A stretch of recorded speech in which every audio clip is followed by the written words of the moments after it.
Now, tonight I begin by asking one simple question. Is there a perfect document on earth? And the simple answer to that is no.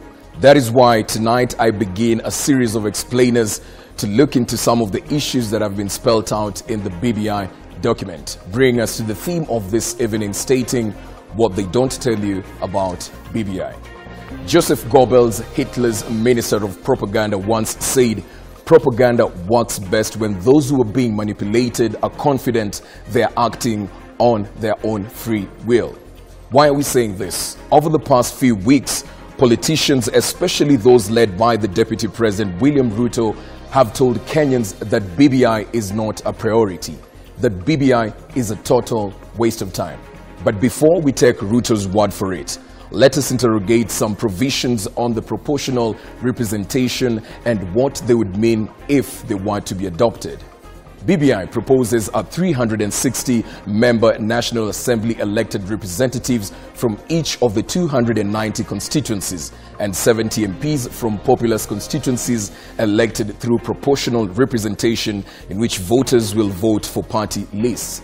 This therefore means that constituencies that are currently deemed to be underrepresented because of the huge populations would have received additional MPs through nominations on the basis of a population quota of 132,138 people per legislator.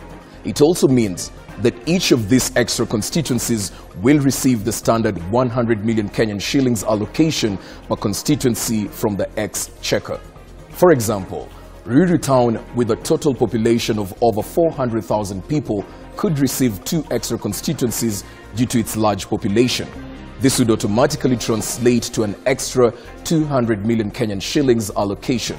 The idea herein is to ensure effective proportional representation and more proportionate revenue allocation. So we ask, what is wrong with adding 70 more seats in Parliament to ensure proportional representation? What is wrong in capping the number of constituents to 132,000 in order to ensure better resource allocation to Kenyans?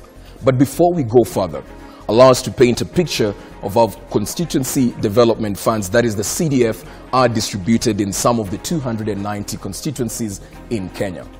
Balambala constituency in Garissa County, for instance, has a population of 32,000 people. It receives 100 million in CDF allocation. This means that each constituent of Balambala receives 3,100 shillings every year. Compare this with Thika Town constituency in Kiambu County. Thika Town has a population of 284,776 people. Like other constituencies, it also receives the standard 100 million. This means that every constituent of Thika Town receives 351 shillings. It also means that the constituent from Balambala receives nearly 10 times more money in CDF allocations than a constituent of Thika Town.